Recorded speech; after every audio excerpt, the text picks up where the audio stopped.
Flashcards fucking suck, and I'm going to tell you why that is. It's obvious to me that a ton of people find flashcards helpful, and it's clear that they do have some benefit. What they don't have is the best benefit. They are not the best thing. Jesus Christ. Why? Why? Apps are not the best thing. Memorizing words, word lists without context is not the best thing. Yes, it's going to help, but paying attention to anything. If you throw a ball at a basketball net like this all the fucking time, eventually it will go in and you'll get better at doing this. But if you watch Steph Curry and shot like him, you'd probably do better. It's the same thing with flashcards. Now, I will say this. I do think that there is a way to incorporate flashcards, so if I haven't scared you away because you love flashcards so much, wait to the end of this video, we'll have something for you. But for those of you that are just utilizing the traditional method of memorizing word lists and hoping that by memorizing all these words that you're eventually going to speak, it's just, there's a better way. Repetition is the key to learning. If you don't see the words a lot, you will not be able to incorporate them into your subconscious mind, which is truly where you're going. The problem with flashcards is that you learn them out of context and that you hope to then pull them up as an isolated event, just like you would pull up an answer like, what's the capital of Japan? Tokyo. Boom, got it. Give me 5 points, Alex. Alex Trebek is not the host of Jeopardy anymore. It's the girl from Blossom. In order for you to get some use out of the words that you're learning, you need to have them attached to sentences, and then concepts, and then situations. When you can build out all of those, what you will then have is a feeling. You are chasing a feeling that will then allow you to vomit out those words without you having to think. If you spend your time memorizing lists in the hope that because you have a familiarity with these words, when you're in a perfect conversation, you will be lacking, all right? You will have a mismatch to your flow. There will be a lot of incongruencies. I have friends who have done this. And the traditional method, the one that we learn in school, which makes us try to learn all the rules of a language and memorize words, I blame this for most people's love of flashcards and utilizing them. It's not to say that they're not a good supplement. They can be a good supplement. And the best way for you to make them a supplement is to do something that I have termed artificial immersion. This is the core of my learning method. Immersion, of course, being the best way to learn a language. It's not possible for most of us. You move to another country, you're surrounded by the language, you interact every day with those people, you see signs in that, you watch TV in that, everything around you is in that language. Now, I had a discussion with Eleanor Dickey, who is an incredible linguist, where we discussed the fact that even in an immersion setting, it's not guaranteed to make you learn the language. And so some of you guys who are saying, I can't learn this language because I'm not in Spain or Japan, or China, Italy, Germany, wherever it is, you don't have to wait until you are there. And just because you're over there doesn't mean you will learn the language. Millions of people have moved to other countries and different places. What ends up happening is that they spend their time either now speaking in English or around a group of people who speak their language, and they don't get out of their comfort zone. This is why artificial immersion must become a key factor in your life.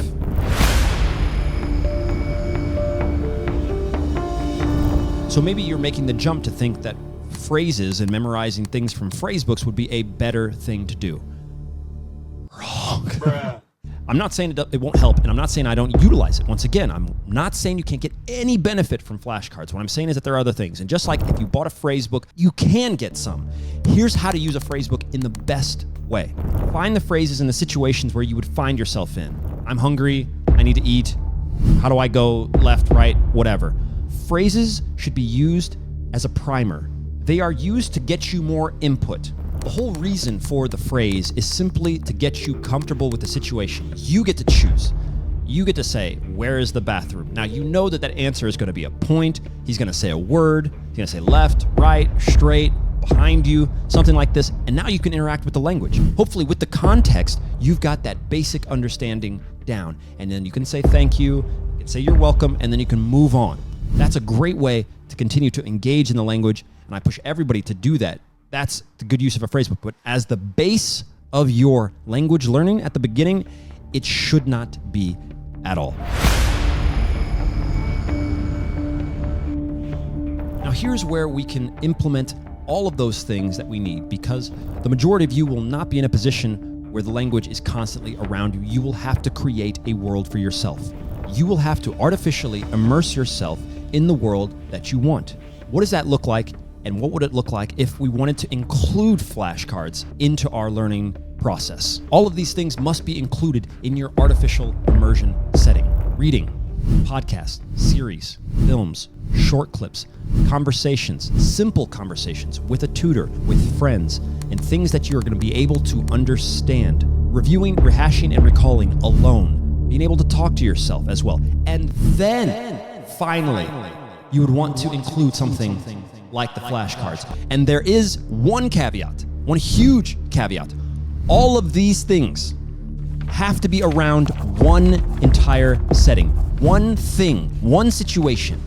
This is how you actually create that world. Let's make this concrete and say you are learning French. If you are a complete beginner, you need to find material that is almost 100% comprehensible to you. That could be podcasts.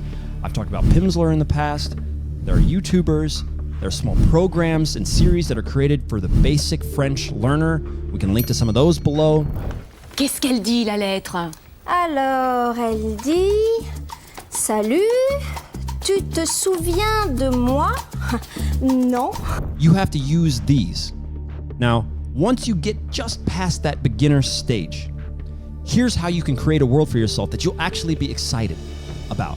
Once you're just past the beginner stage, you're walking into that intermediate stage. You've spent all that time listening, reading, writing, really truly getting a grasp on the language. Assimil, of course, is also an excellent material for you to use during this time. And you can make it to a series or a show.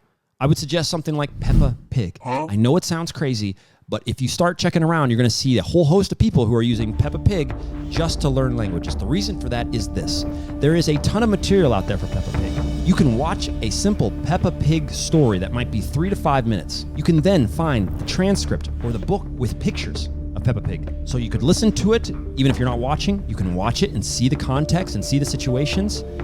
And then when you're going to your lesson, you're going to have a tutor, 1 hour. Tutors are not there to teach you a language. Tutors are there for you to test your level and to slowly, continually give you guidance. Put in and check here and there. Do not pay for a tutor to teach you the language. They can't. It's all on you. It's always on you. All right? You get to discuss what you learned, what you heard, what you saw, all from Peppa Pig. Now, if you want to then incorporate your flashcards, take the words in Peppa Pig that you originally do not understand and do not know, and then you use those to go through, to flash through, to get more. And when you look at the words, and when you look at flashcards, you should never just be thinking about the word. You should be feeling and thinking about the context behind it, the situation behind it. It should have feeling. Are you happy? Sad? Are you upset? What was going on? What was the whole sentence from the word? What did she say? Did she say it loud, quiet, whisper it, etc.? Just using flashcards like this, like I said at the beginning, are fucking stupid. They don't have all the rest of that context within them. You have to create that for yourself. Now, one way that I did this in order to continually improve on my French, and will continue to do so, 10%, a famous French series. It's on Netflix. 3 or 4 seasons, maybe. This is the book. There's podcasts talking about it.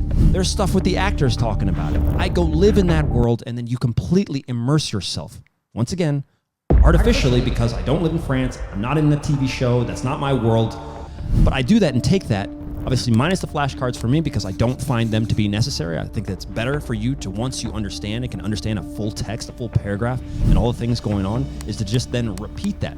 Every once in a while, of course, I will write things down, and you can write and jot your thoughts down, but there's no need for me to spend a whole separate time writing flashcards or using them on Anki, Anki, whatever everyone likes to use them. I don't like to use digital things. Sole purpose of the fact that when I can stare at a screen, which is over here, I can think about the soccer game that I'm playing. Even though the screen is flipping on to the next, I can think about a million other things. It's very hard for you to write and think about something different at the same time. It's possible, but you have a tendency to pay attention and to really get into your learning. I think that's where we're going to end it today. I've said what I need to say about flashcards. If you want to use them, please at least try to put in some more effort. It's not a magic bullet. It's not going to do everything for you.